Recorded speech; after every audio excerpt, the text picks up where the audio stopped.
Competitive education centre की online classes में एक बार फिर से आपका स्वागत है। पर्यावरण सब्जेक्ट के अंतर्गत मैंने राष्ट्रीय उद्यान, बायोस्फीयर रिजर्व और जो वन्य जीव अभ्यारण्य है उनके बारे में एक शॉर्ट इंट्रोडक्शन दिया था। आज जो हम लोग पढ़ने वाले हैं वो बायोस्फीयर रिजर्व यानी जैव मंडल आरक्षित क्षेत्र है, उसको कंप्लीट डिटेल में पढ़ेंगे। उसमें जो भी टाइप के क्वेश्चन आते हैं, जैसे कोई बायोस्फीयर रिजर्व पूछ दिया जाता है और वह किस स्टेट में स्थित है ऐसा पूछा जाता है, या सबसे प्राचीन, सबसे नया बायोस्फीयर रिजर्व, या सबसे बड़ा, सबसे छोटा बायोस्फीयर रिजर्व, या वर्तमान में कोई चर्चित बायोस्फीयर रिजर्व रहता है तो उसके बारे में क्वेश्चन पूछे जाते हैं। वो सारी चीजें आज हम लोग देखेंगे।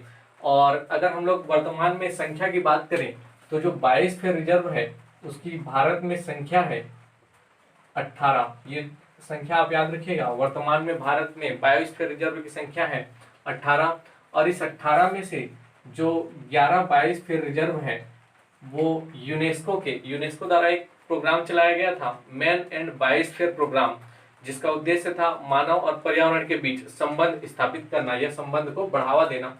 तो ये 18 में से जो 11 बायोस्फीयर रिजर्व है वो यूनेस्को के मैन एंड बायोस्फीयर प्रोग्राम में भी शामिल है।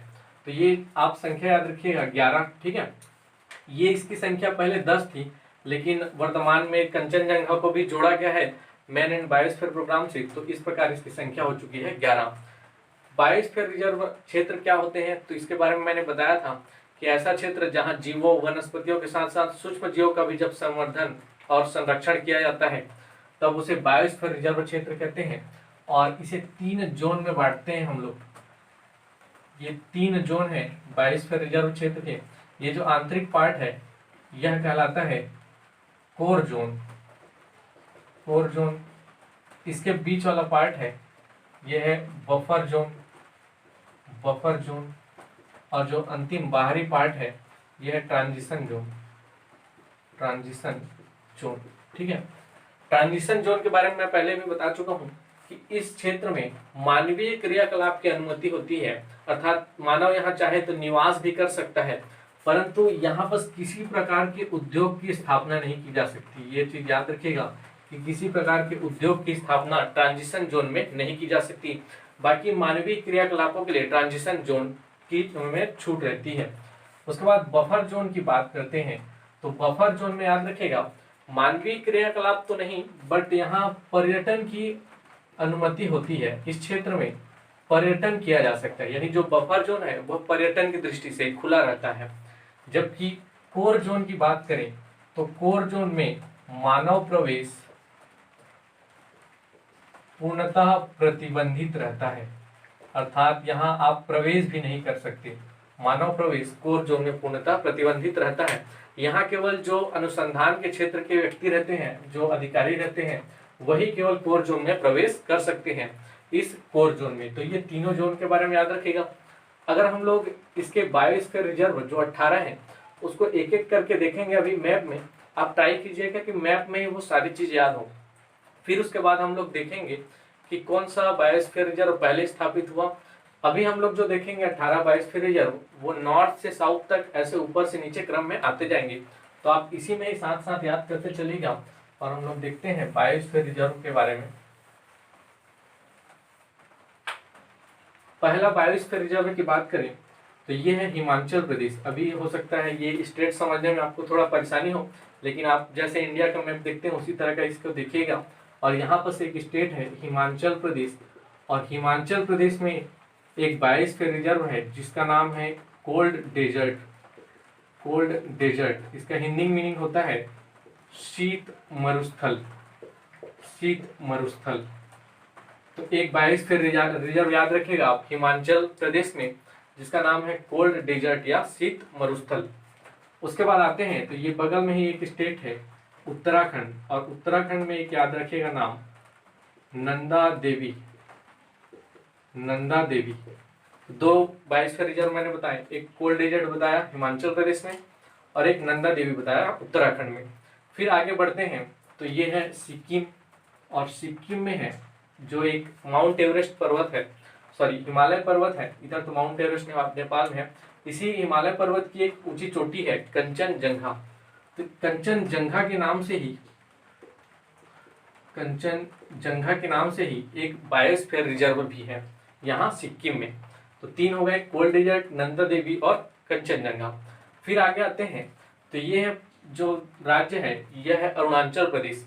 और अरुणाचल प्रदेश में 2 नदी बहती है, दिहांग और दिबांग। दिहांग और दिबांग। और दिहांग और दिबांग के नाम से याद रखिएगा कि एक बायोस्फीयर रिजर्व भी है अरुणाचल प्रदेश में। तो ये दिहांग और दिबांग याद रखिएगा अरुणाचल प्रदेश में। ये इस पार्ट, ये वाला जो है ये स्टेट है असम का। और असम में आप 2 नाम याद रखिएगा, 2 बायोस्फीयर रिजर्व, एक है मानस और एक है डिब्रू सिखोवा। डिब्रू सिखोवा,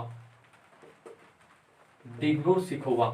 तो एक बार मैं फिर से इतना रिपीट कर दे रहा हूँ। पहले हिमाचल प्रदेश में देखिए कोल डेजर्ट, फिर उसके बाद आया उत्तराखंड में तो नंदा देवी, इधर सिक्किम में तो कंचनजंगा, दिहांग दिबांग अरुणाचल प्रदेश में, डिब्रू सिखोवा और मानस असम में। इसके बाद ये जो छोटा स्टेट दिख रहा है ये है मेघालय। और मेघालय में है नोकरेक। नोकरेक या नॉगरेक भी लिखा रहता है कई जगह, तो ये नोकरेक याद रखिएगा मेघालय में, ठीक है। इसके जस्ट लेफ्ट साइड आते हैं तो यह एक स्टेट है पश्चिम बंगाल। और पश्चिम बंगाल में है सुंदरबन। सुंदरबन कहाँ स्थित है? तो पश्चिम बंगाल में, ठीक है। फिर इधर आते हैं तो ये है उड़ीसा स्टेट। और उड़ीसा स्टेट में याद रखिएगा शिमलीपाल। शिमलीपाल, शिमलीपाल याद रखिएगा उड़ीसा स्टेट में है। फिर इसके बाद आते हैं तो ये है छत्तीसगढ़ और ये है एमपी। और छत्तीसगढ़ और एमपी के बॉर्डर में है अमरकंटक, अचानकमार। अमरकंटक जो जगह है वह एमपी में है और अचानकमार जो जगह है वह छत्तीसगढ़ में है। तो इन्हीं दोनों को मिलाकर अचानकमार बनाया गया है। अमरकंटक, अचानकमार, ये दोनों के बॉर्डर में स्थित है, याद रखिएगा। छत्तीसगढ़ में भी बोला जाए तो छत्तीसगढ़ में एक ही जैव मंडल आरक्षित क्षेत्र है या एक ही बायोस्फीयर रिजर्व है और वो है अचानकमार। तो अगर छत्तीसगढ़ के रिस्पेक्ट में याद रखना हो तो याद रखिएगा कि अचानकमार जो अमरकंटक अचानकमार है, उसमें जो अचानकमार वाला एरिया है वह छत्तीसगढ़ में आता है। फिर इसके बाद आए तो एमपी में 2 और नाम याद रखिएगा, एक पन्ना और एक पंचमढ़ी। पन्ना और पंचमढ़ी, ये 2 नाम आप याद रखिएगा एमपी में, ठीक है। उसके बाद इधर देखते हैं तो ये है राजस्थान और इधर है ये गुजरात। गुजरात में एक जगह याद रखिएगा कच्छ का रण। कच्छ का रण, ये भी एक बायोस्फीयर रिजर्व है, कच्छ का रण, ठीक है। फिर इसके बाद नीचे आते हैं तो नीचे में है ये केरल। और केरल में एक बायोस्फीयर रिजर्व है जिसका नाम है अगस्त मलाई। अगस्त मलाई, ठीक है। केरल में है अगस्त मलाई, ये नाम याद रखिएगा। इधर बगल में आए तो ये है तमिलनाडु। और तमिलनाडु में याद रखिएगा एक बायोस्फीयर रिजर्व है जो नीलगिरी पर्वत में स्थित है और इसका नाम भी है नीलगिरी। नीलगिरी बायोस्फीयर रिजर्व, ये बहुत बार पूछा गया है क्वेश्चन, याद रखिएगा, ये तमिलनाडु में स्थित है। फिर इसके बाद आते हैं तो ये है आंध्र प्रदेश। और आंध्र प्रदेश में है शेषाचलम। शेषाचलम, शेषाचलम है आंध्र प्रदेश में, याद रखिएगा शेषाचलम आंध्र प्रदेश में स्थित है। फिर इसके बाद नीचे आए तो यहाँ अंडमान निकोबार द्वीप समूह है और इसी का एक बड़ा द्वीप है ग्रेट निकोबार। यानी निकोबार का ही जो साउथ ईस्ट पार्ट है वह है ग्रेट निकोबार। और ग्रेट निकोबार भी एक बायोस्फीयर रिजर्व है, ये आप याद रखिएगा। इधर है मन्नार की खाड़ी। और मन्नार की खाड़ी के नाम से एक बायोस्फीयर रिजर्व भी है, ये है मन्नार की खाड़ी। मन्नार की खाड़ी। तो इस प्रकार ये 18 जैव भौगोलिक बायोस्फीयर रिजर्व क्षेत्र हुए। एक बार काउंट कर लेते हैं। हिमाचल प्रदेश 1 2 3 4 5 6 7 8 9 10 11 12 13 14 15 16 17 और ये 18। तो इस प्रकार 18 जो बायोस्फीयर रिजर्व है। अब इसके एक एक की विशेषता देखते हैं। तो सबसे पहले तो देख लेते हैं हम लोग इसके सबसे जो बड़ा है, सबसे छोटा है, उसके बारे में देखेंगे। सबसे छोटा बायोस्फीयर रिजर्व और सबसे बड़ा बायोस्फीयर रिजर्व। उसके बाद सबसे प्राचीन देखेंगे, सबसे प्राचीन बायोस्फीयर रिजर्व और सबसे नया बायोस्फीयर रिजर्व, ठीक है। इतनी चीजें इसमें हमें देखनी है। तो याद रखिएगा जो सबसे बड़ा बायोस्फीयर रिजर्व है वह है कच्छ करण। ये है सबसे बड़ा बायोस्फीयर रिजर्व। सबसे बड़ा बायोस्फीयर रिजर्व की बात करें तो वो हो जाता है कच्छ का रण। और वहीं सबसे छोटा बायोस्फीयर रिजर्व की बात करें, कच्छ का रण। छोटे बायोस्फीयर रिजर्व की बात करें तो सबसे छोटा हो जाएगा डिब्रू सैखोवा। सबसे छोटा बायोस्फीयर रिजर्व। और डिब्रू सैखोवा कहाँ स्थित है? तो यह स्थित है आसाम में। यह सबसे छोटा बायोस्फीयर रिजर्व। वहीं सबसे प्राचीन बात करें तो आप ये चीज याद रखिएगा, बहुत बार एग्जाम में पूछा जा चुका है कि नीलगिरी जो है, नीलगिरी सबसे पहला बायोस्फीयर रिजर्व है, अर्थात सबसे प्राचीन यही कहलाएगा, सबसे पहला बायोस्फीयर रिजर्व। और इसकी स्थापना याद रखिएगा, यह 1986 में बना था। 1986 में बना था नीलगिरी बायोस्फीयर रिजर्व। इससे पहले भी कांगेर घाटी को बनाया गया था 1982 में, परंतु वर्तमान में वह बायोस्फीयर रिजर्व से हटा दिया गया है। जो कांगेर घाटी हमारे छत्तीसगढ़ में है, लेकिन अब वर्तमान में पूछा जाए तो वर्तमान में 1986 में नीलगिरी सबसे पहला बायोस्फीयर रिजर्व बना था। यही इसके बाद दूसरा अगर पूछ दिया जाए तो दूसरा ये बना था 19, ये 86 है तो आप 87 छोड़ दीजिए, 1988 में आ जाइए। 1988 में बना था नंदा देवी।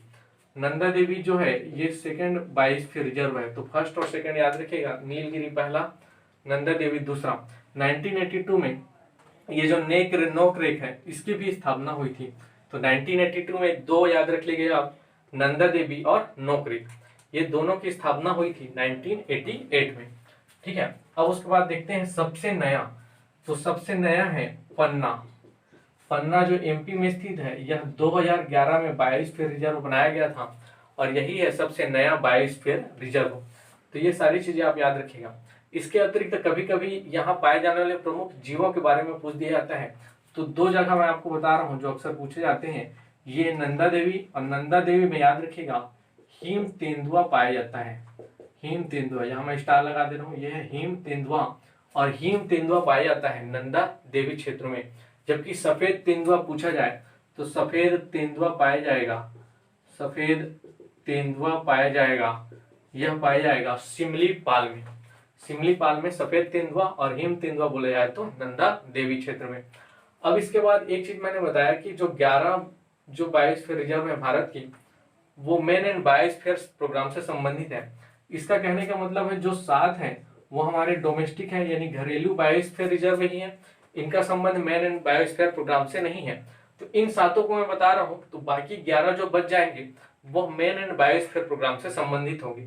तो जो नहीं है उसको मैं बता रहा हूं, याद रखिएगा, मैं जो नहीं है, जो मेन एंड बायोस्फीयर प्रोग्राम से संबंधित नहीं है, उनको बारे में 7 मैं बता रहा हूं। तो वो 7 कौन कौन से होंगे?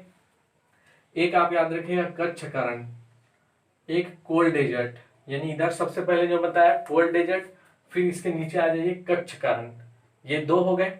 फिर इधर आएंगे तो ये शेषाचलम 3, अगस्तमलाई 4, 1 2, सॉरी अगस्तमलाई नहीं, ये है पहला, बता एक बार फिर से बता दे रहा हूँ, कोल्ड डेजर्ट पहला, फिर उसके बाद कच्छकरण दूसरा, शेषाचलम तीसरा, पन्ना चौथा, और इधर के 3 मानस, डिब्रू सैखोवा और दिहांग दिवांग। तो इस प्रकार 7 जो जैवमंडल आरक्षित क्षेत्र हैं वो मेन एंड बायोस्फीयर प्रोग्राम से संबंधित नहीं है। एक बार फिर से, कोल्ड डेजर्ट, कच्छकरण, पन्ना, शेषाचलम, मानस, डिब्रू सैखोवा और दिहांग दिवांग। तो ये जो 7 बायोस्फीयर क्षेत्र हैं या बायोस्फीयर रिजर्व हैं वह मेन एंड बायोस्फीयर प्रोग्राम से संबंधित नहीं है। इनको छोड़कर जो बाकी 11 है वह मेन एंड बायोस्फीयर प्रोग्राम से संबंधित है। तो इतने क्वेश्चंस इस जैवमंडल आरक्षित क्षेत्र से पूछे जा सकते हैं। आप इसको बार बार रिपीट करिएगा और इसका सन याद रखिएगा। 1986 में बना था नीलगिरी जो पहला बायोस्फीयर रिजर्व था।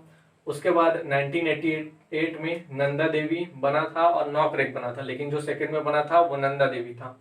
फिर उसके बाद जो अंतिम में बताया 2011 में, ये याद रखिएगा। बाकी आप सन बाकी के भी आप चाहे तो याद कर सकते हैं, उनको मैं अलग से बता रहा हूँ, वो आपकी इच्छा के अनुसार है अगर आप याद करना चाहें तो। ये जो कंचनजंगा है ये बना था सन 2000 में, कंचनजंगा बना था सन 2000 में। वहीं कोल्ड डेजर्ट की बात करें तो ये 2009 में बना था। कोल्ड डेजर्ट 2009 में बना था, कंचनजंगा सन 2000 में बना था। कच्छ अभ्यारण्य की बात करें तो ये 2008 में बना था, 2008 में बना था कच्छ का रण। यही 1997 में बना था सिमलीपाल, 1994 में बना था सिमलीपाल, और 1997 में बना था ये जो डिब्रू सिखोवा है, ये 1997 में बना था। ये सन उतना इम्पोर्टेंट नहीं है, इसलिए इसको मैं बताने की कोशिश नहीं कर रहा था, लेकिन चाहे तो आप इसको याद रख सकते हैं। इसके अतिरिक्त ये 1996, 1998 ये दोनों तो आप याद रखिएगा। 1999 में 3 बने थे, उसको आप याद रखिएगा।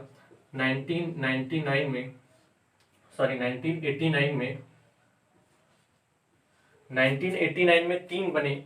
इसमें है, पहला है मन्नार की खाड़ी, दूसरा है ग्रेट निकोबार और तीसरा है सुंदरवन। तो ये सुंदरवन से एक लाइन ड्रॉ करता हूँ, ग्रेट निकोबार से और ये मन्नार की खाड़ी से। इन तीनों से मिलाकर ये तीनों बने थे 1989 में। तो ये चीज आप याद रखिएगा, इसमें इतना चीज जानना था। आगे जो राष्ट्रीय उद्यान है और अभ्यारण्य है उसके बारे में एक एक वीडियो आएगा, तो उसको भी एक बार याद करने का कोशिश कीजिएगा, फिर ये चैप्टर ये वाला खत्म हो जाएगा। Thank you.